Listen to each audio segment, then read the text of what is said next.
ये है वरुणा और अस्सी के संगम पर स्थित एक प्राचीन नगरी काशी। वही काशी जिसका सबसे प्रचलित नाम है बनारस।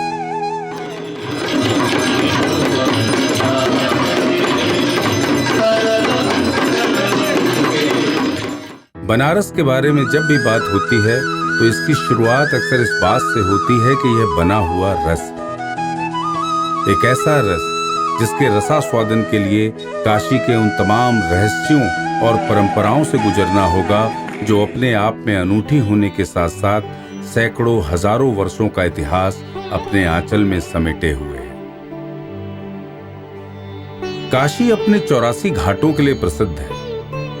इसके 84 घाटों में सबसे चर्चित घाट का नाम है मणिकर्णिका घाट।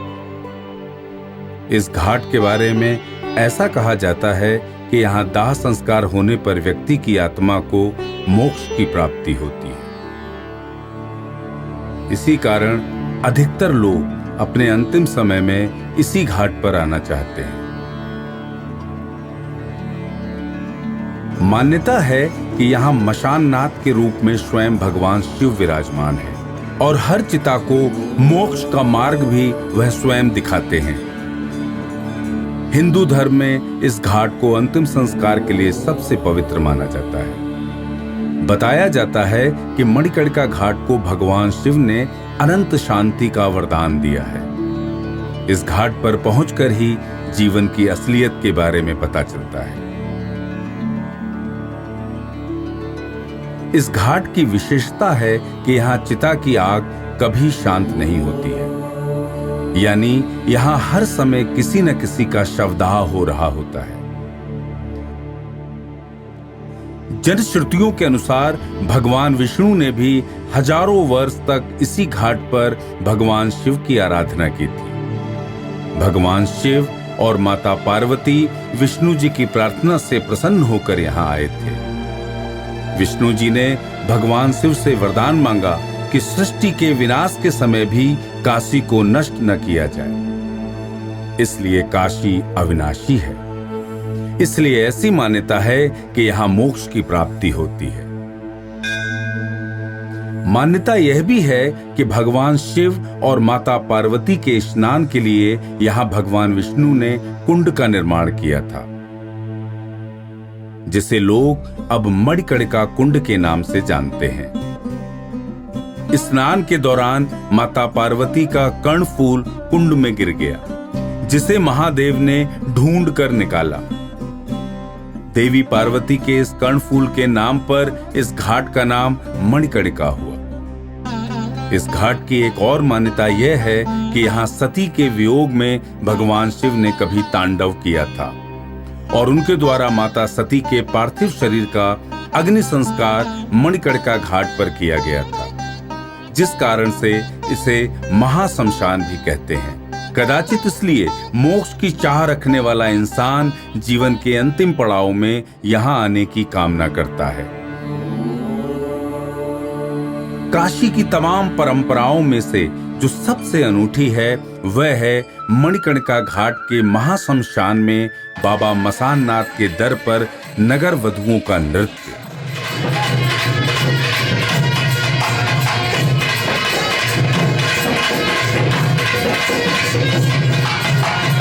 यह एक ऐसी अनोखी परंपरा है जो मणिकर्णिका घाट पर निरंतर धधकती चिताओं के बीच गणकाओं के नृत्य के बिना पूरी नहीं होती।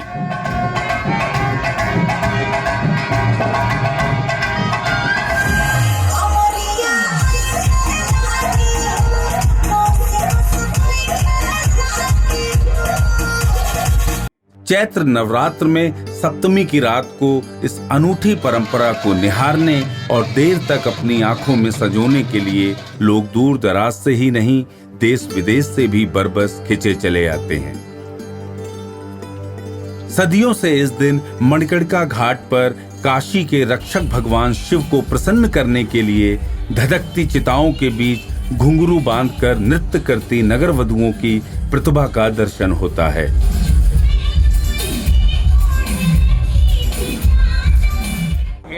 अद्भुत जगह है जहाँ पर एक तरफ चिताएं जलती है और एक तरफ नगर वधु आकर अपने नृत्य दिखाती है, जो कि पूरे वर्ल्ड, पूरे विश्व में ऐसा आयोजन कहीं नहीं होता कि एक तरफ चिता जल रहा है और एक तरफ नगर वधुओं डांस। इस दिन नगर वधुएं धधकती चिताओं के बीच इन चिताओं से निकलने वाले चट चट ध्वनि के साथ अपने पैरों में नत्थी, घुंघरुओं और ढोलक की थाप में सामंजस्य बिठाते हुए महादेव से शायद यह कामना करती हैं कि हे महादेव, अगले जन्म में इस नारकीय जीवन से कोसों मीलों दूर रखना, हमें भी समाज की आम महिलाओं की तरह जीने का सम्मान देना, हमें भी ऐसे परिवारों में जन्म देना जहां हमारे हृदय की आवाज को, आत्मा की आवाज को कोई सुनने वाला हो।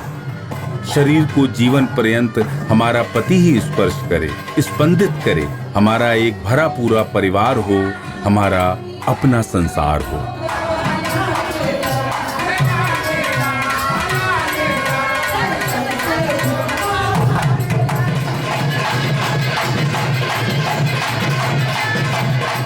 मान्यता है कि जलती चिताओं के सामने नटराज को साक्षी मानकर जब वे यहाँ नाचेंगी तो अगले जन्म में उन्हें नगर वधु का कलंक नहीं झेलना पड़ेगा।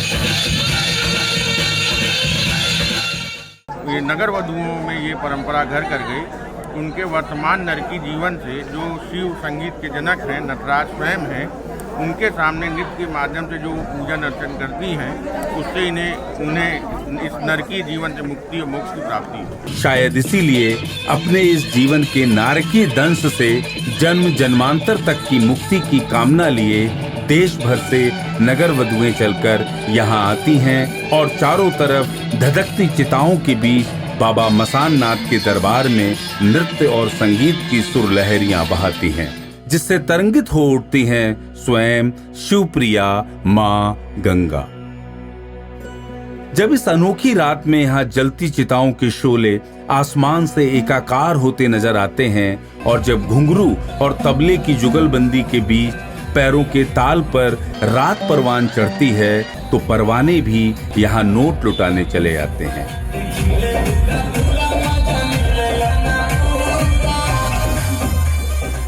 तब इस घाट पर मौत का सन्नाटा नृत्यांजलि की रौनक तले उत्सवी रूप अख्तियार कर लेता है, जहां एक ओर धधकती चिताओं का मातम और विराग की उत्कंठा को तोड़ता है, तो दूसरी तरफ नगर वधुओं के घुंघरुओं की झनकार चिताओं के बीच कुछ इस तरह उभरती है मानो जीवन और मृत्यु आकर यहाँ एक बिंदु पर एकाकार हो गए हों। बताते हैं यह परंपरा मुगल शासक अकबर के काल में आमेर के राजा सवाई मान सिंह के समय से शुरू होकर अब तक चली आ रही है। मान्यता है कि राजा मान सिंह ने राजस्थान के कारीगरों से काशी का नव निर्माण कराया है। बनारस में अनुश्रुति है कि राजा मान सिंह ने एक दिन में 1000 मंदिर बनवाने का निश्चय किया। फिर क्या था, उनके सहयोगियों ने ढेर सारे पत्थर इकट्ठे किए और उन मंदिरों के नक्शे खोद दिए। इस तरह राजा मान सिंह का प्रण पूरा हुआ। जब राजा मान सिंह ने बाबा मसान नाथ मंदिर का जीर्णोद्धार आरंभ कराया, तो वहां की परंपरा के अनुसार पूर्णाहुति के रूप में उनकी इच्छा भजन कीर्तन नृत्य संगीत के कार्यक्रम रखने की हुई।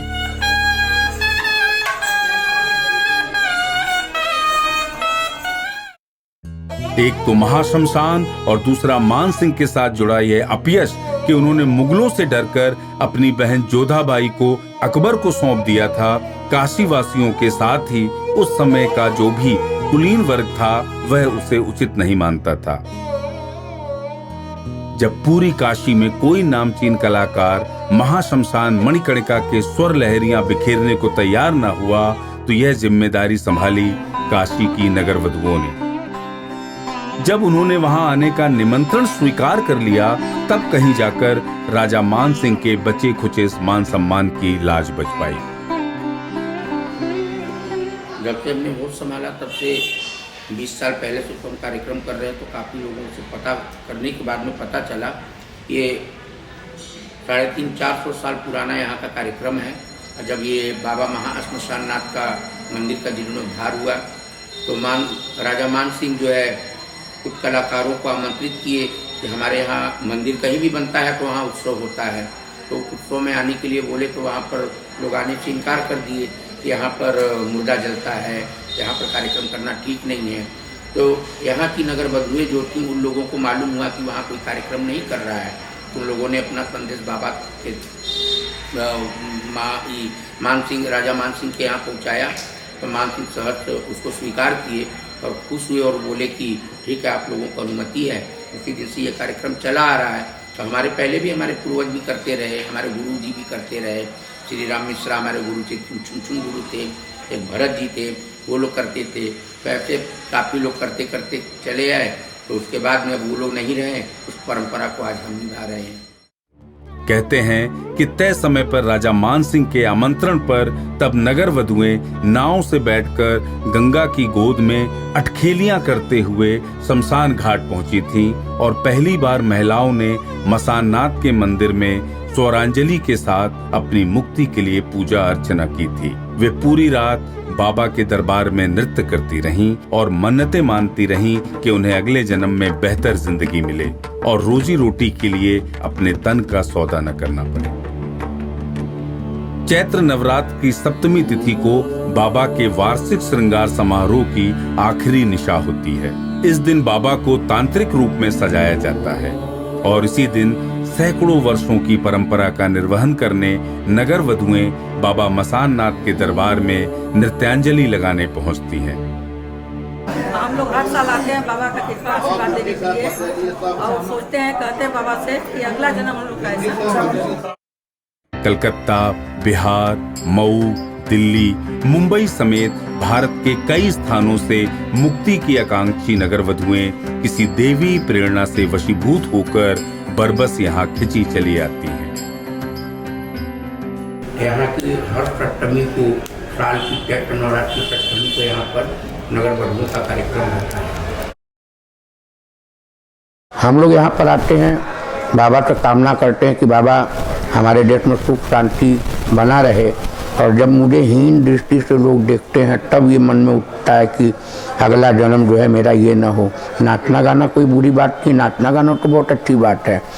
ये तो हमारे बाबा भोलेनाथ शिव तांडव किए थे, हमारे कन्हैया जी नटराज नृत्य किए थे। ये तो आदि देवों के जमाने से चला आ रहा है। शिव तांडव, आनंद तांडव, रुद्र तांडव हमारे भोलेनाथ का डांस है। बाकी इसको यथा कथा लोग बोलते रहते, थीताकथी करते रहते, तो हम लोगों के अंदर थोड़ा सा वो होता है कि ऐसा न हो। बाकी बहुत अच्छी चीज़ है, ये सरगम है, सारे गमों का सहारा है, संगीत है। ये गीत संगीत के माध्यम से बाबा को हम लोग मनाते हैं। बाबा को मना करके बाबा से आशीर्वाद लेते हैं और बाबा से आशीर्वाद लेकर के हम लोग अपने अपने घर जाते हैं। और यहाँ पर इन लोगों को मालूम रहता है कि इस दिन ये लोग आने वाली हैं, तो ये लोग साउंड वगैरह का सिस्टम दे देते हैं, ये लोग हम लोगों को हर व्यवस्था दे देते हैं, ये लोग निमंत्रण दे देते हैं कि यहाँ इस दिन प्रोग्राम है। न कि हम लोग यहाँ पर पैसे से आते हैं प्रोग्राम करने, न ही हम लोग यहाँ पर ये लोग भी हमको पैसा नहीं देते, हम लोग फ्री में आते हैं, बाबा का सेवा करके हम लोग चले जाते हैं। शिव को समर्पित नगर वधुओं की यह भावपूर्ण नृत्यांजलि मोक्ष की कामना से युक्त होती है, जहां उन्हें यह एहसास होता है कि देह से परे भी उनका कोई अस्तित्व है।